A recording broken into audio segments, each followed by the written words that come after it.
Q are made of same material. The wire Q has twice the diameter and half the length is that of wire P.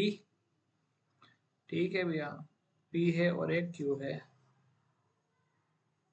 Resistivity दोनों के same है। Q has twice the diameter।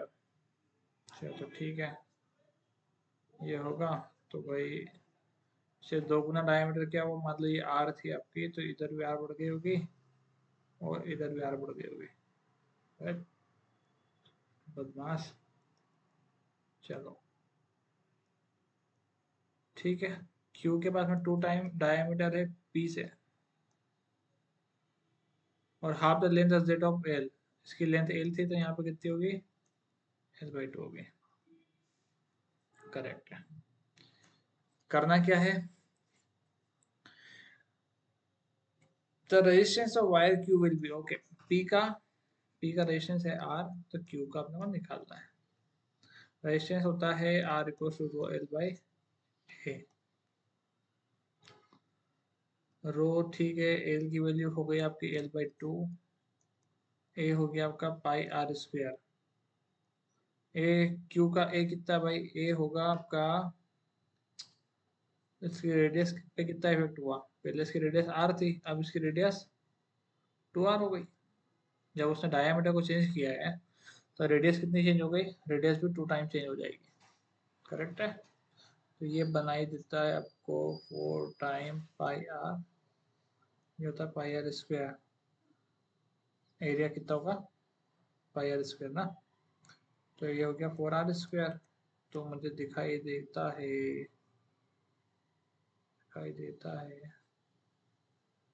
Row L by 16 pi R square. Pi R square क्या था आपका,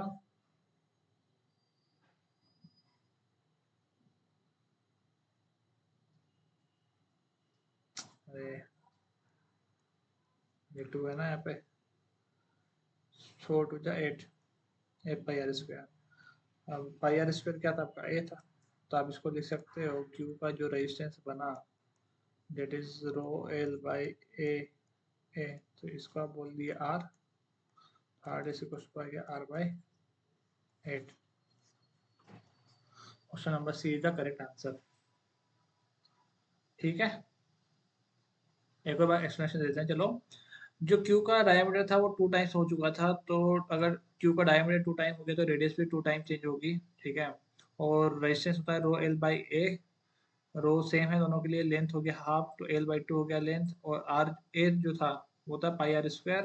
पाई constant है, are की वजह 2r है तो इसका स्क्वायर हो जाएगा, 2r का स्क्वायर होता है 4r स्क्वायर, तो ये बनेगा rho L 8 pi R square. ठीक है, तो rho L pi R square की वैल्यू थी आर, तो आर डेस हो जाएगा R/8, तो ये आंसर हो जाएगा आपका option number C.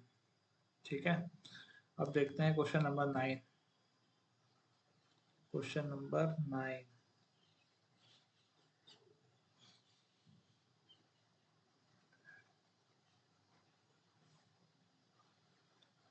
Let me copy it first. ठीक है, नई टेम में खेलते हैं अपन इसको,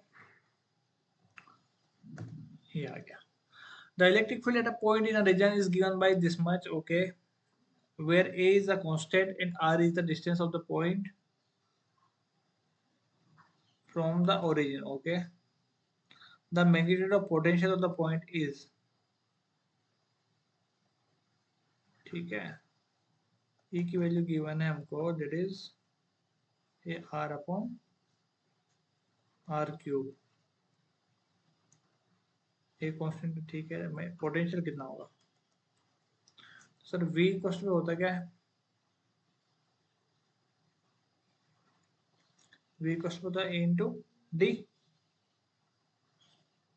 ठीक है, और ये है वेक्टर के फॉर्म में, तो इसका आप पहले तो मैग्नीट्यूड की फॉर्म में चेंज कर लेते हैं इसको। R vector is nothing but magnitude of R into unit vector, है ना, सही बात है। ये हो जाएगा R³ ठीक है, R से R कैंसिल हुआ, तो ए बचेगा ए अपन आर स्क्वायर, तो इसका हो गया मैग्नीट्यूड। ये क्यों, ये क्या शो करता है, आर के विच शोइंग द डायरेक्शन। अभी मेरे को डायरेक्शन से कोई लेना देना है नहीं, मुझे निकालना है केवल पोटेंशियल। तो ये E इक्वल टू बना आपका ए अपन आर स्क्वायर, तो V इक्वल टू में क्या बनेगा, E इंटू डी, है ना, that is A upon R square into R. निचला आउट हुआ। अच्छा, E इक्वल टू होता है minus D V by D R. ठीक है,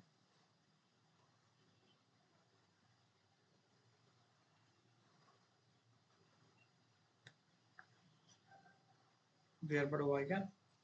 E इक्वल टू था minus D V by D R, तो ये आपका बना E into D R equal to minus D V. दोनों साइड इंटीग्रेशन भी कर दिया हमने, तो ये बनेगा आपका E इंटू, ई की वैल्यू क्या है आपके पास में, A upon R square D R equal to minus D V का बन जाएगा वी। ठीक है, और ये आपको दिखाई पड़ता है, इसका इंटीग्रेशन अगर आप करोगे तो -1 ए आर की power -2 plus 1 upon -2 plus 1, that will be A R की पावर -1, मतलब और अपन में है -1, that is minus of A upon R equal to minus of V, minus से माइनस कैंसिल आउट हुआ, तो वी इक्वल टू बनेगा ए अपॉन आर।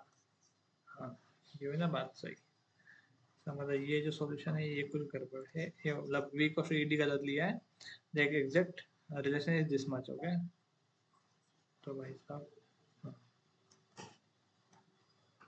ये होगा आपका वी को ए अपॉन आर का आंसर ये रहा। ठीक है, आया ना। देखो हमने क्या किया, इसको पहले वेक्टर फॉर्म में था, इसको हमने स्केलर फॉर्म में कन्वर्ट किया, क्योंकि अभी डायरेक्शन से कोई लेना है नहीं। ठीक है, देन हमने क्या किया, यहाँ पे इंटीग्रेशन करके निकाला E equal to minus D V by D R करके, इसको हम लोग पोटेंशियल ग्रेडियंट भी बोलते हैं। ठीक है, पोटेंशियल ग्रेडियंट।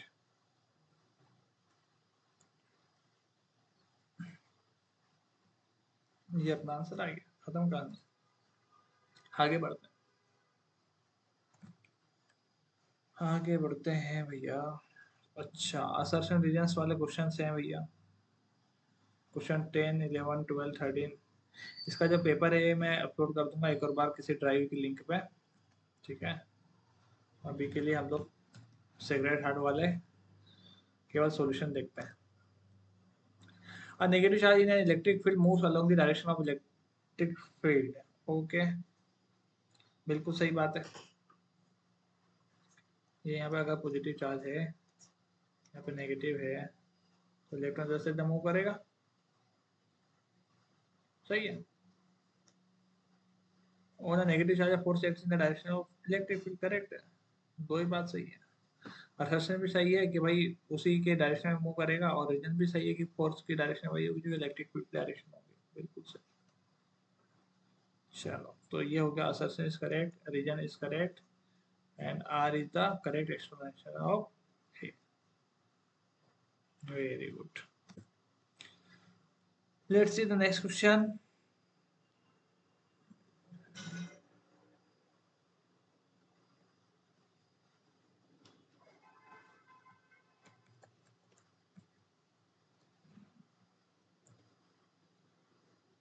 ठीक है, ये रहा हमारा क्वेश्चन, इसको थोड़ा सा मूव करके इधर ले आता है।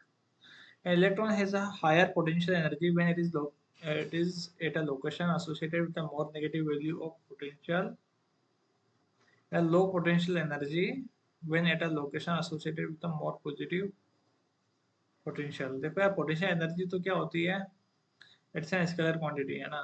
तो अगर स्केलर क्वांटिटी होती है, इसमें अगर ज़्यादा पॉजिटिव होगी तो ज़्यादा होगी, और नेगेटिव होगी तो कम होगी, सीधी सी बात है ना। क्योंकि स्केलर क्वांटिटीज में हम लोग क्या ध्यान रखते हैं, स्केलर क्वांटिटीज में क्या ध्यान रखा जाता है, क्या मैग्नीट्यूड ध्यान रखेंगे भाई साहब। नेगेटिव हुआ तो कम है, और पॉजिटिव हुआ तो ज़्यादा है। तो बोलता है electron has a higher potential energy when it is located at a associate its a location associated with a more negative value of potential, a low potential energy when at a location associated with more positive potential।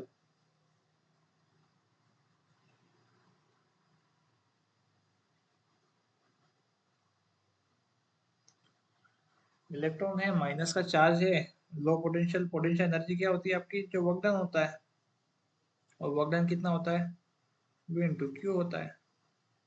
ठीक है, अगर ये positive होता है तो ये तो आपका नेगेटिव ही है, तो माइनस ही है।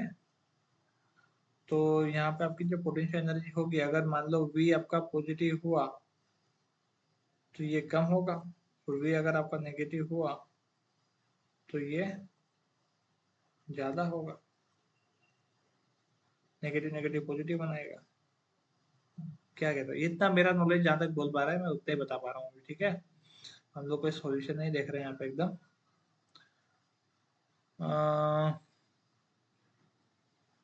Has a higher potential energy when it is at a location associated with more negative value of potential। ठीक है, नेगेटिव में रहेगा तो हायर रहेगा, ठीक है, सही बात है। And a low potential energy में location associated with more positive potential, ठीक है, ये बात भी सही है ना। Reason electrons move from a region of higher potential to a lower, बिल्कुल सही बात है, बिल्कुल सही बात है। इसका मतलब असर्शन भी ज़्यादा सही है और रीजन भी सही है, हायर पोटेंशियल से लोअर पोटेंशियल की तरफ बढ़ता है। सही लग रहा है मेरे को तो दोनों, है ना। चलो आगे बढ़े, आगे बढ़ते हैं, चलो क्वेश्चन नंबर 12 देखते हैं।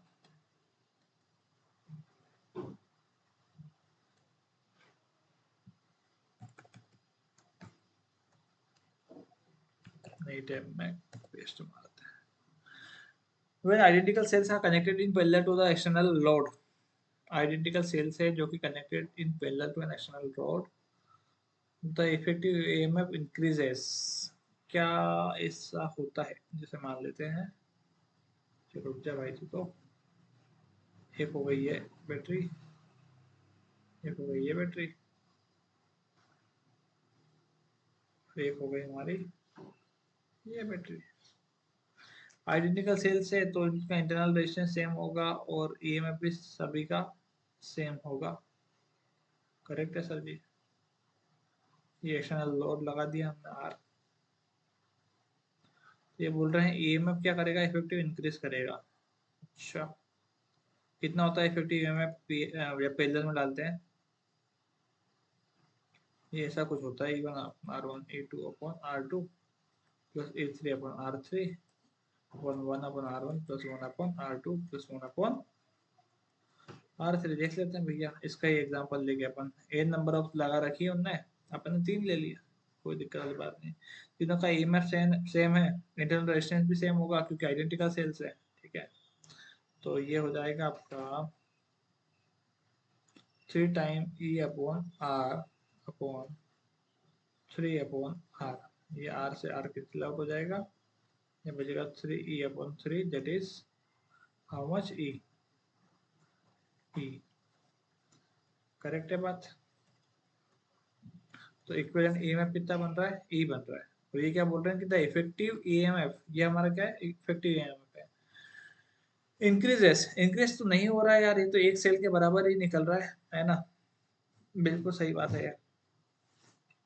तो भाई ये बात तो गलत हो गई, असर्शन तो आपका क्या हो गया, गलत हो गया।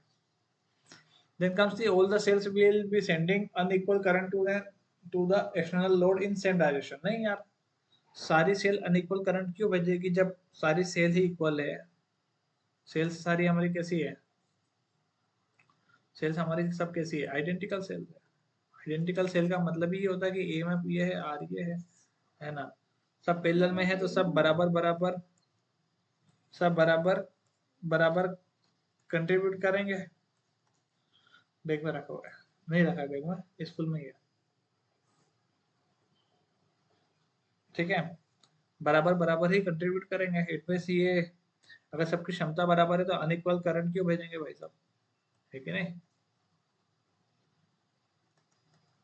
तो चलो, अनइक्वल करंट तो नहीं भेज रहे हैं, इसका मतलब ये हुआ कि आपका असर्शन भी गलत है और रीजन भी गलत है। ठीक है, चलिए, now comes your section B. क्या कहते हैं सेक्शन बी? शो डेट, चलो यार क्वेश्चन बता देता हूँ, सीक्रेट हार्ट के सिवा अगर कोई देख रहा होगा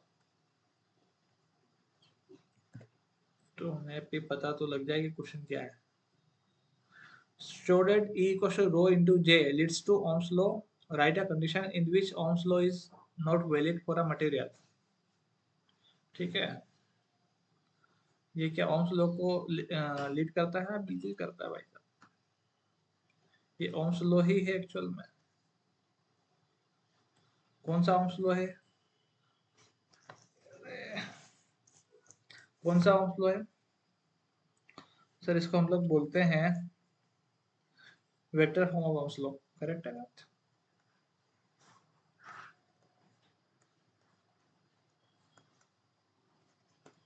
vector form of Ohm's law, ठीक है। Right a condition in which Ohm's law is not valid for a material. ऐसी कंडीशन बताओ जिसमें Ohm's law वैलिड नहीं है। तो कहाँ पे वैलिड नहीं होता है Ohm's law? लेट्स सपोज कोई मेटल या फिर कोई भी कंडक्टर ओम्स लॉ को ओबे करता है, तो that graph must be like this. ठीक है, your potential difference is directly proportional to current, but कहाँ पे नहीं वैलिड करता है? Let's suppose if temperature is higher, temperature क्या है, बहुत ही ज्यादा आपने बढ़ा दिया है ना कंडक्टर का, तो उस समय पे क्या होगा? उस समय पे क्या होगा? It will not obey the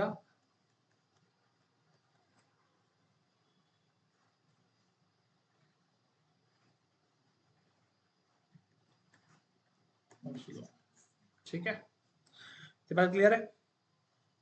तो ये कंडीशन हो गई जहाँ पे वैलिड नहीं करता है। ये 2 मार्क्स के लिए आपका क्वेश्चन था। ठीक है भाई, जो लोग नए देख पा रहे हैं उनको मैं बता दूं कि ये जो पेपर हम लोग डिस्कस कर रहे हैं, these are all questions from the paper which has been conducted by CBSE in last year, है ना। वहाँ के सारे क्वेश्चंस हम लोगों ने एक्सट्रैक्ट करके यहाँ पे डाले हुए हैं। तो अगर आपको देखना, आप अगर ये देखना चाहते हो कि 2025 में कैसा पेपर बना हुआ था, so this was the level of the paper. Okay, then question number 14 that says, let me copy it, then we will discuss.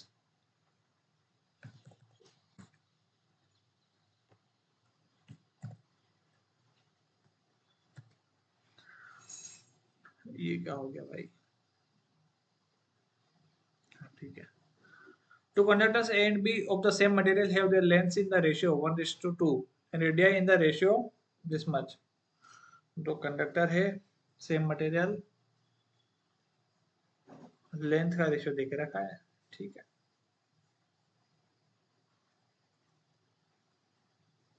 Length A upon length of B, that is how much?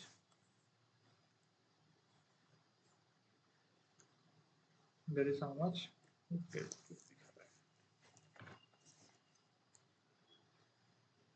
1:2। ठीक है, and radii in the ratio RA upon RB is how much? 2:3. If they are connected in parallel across a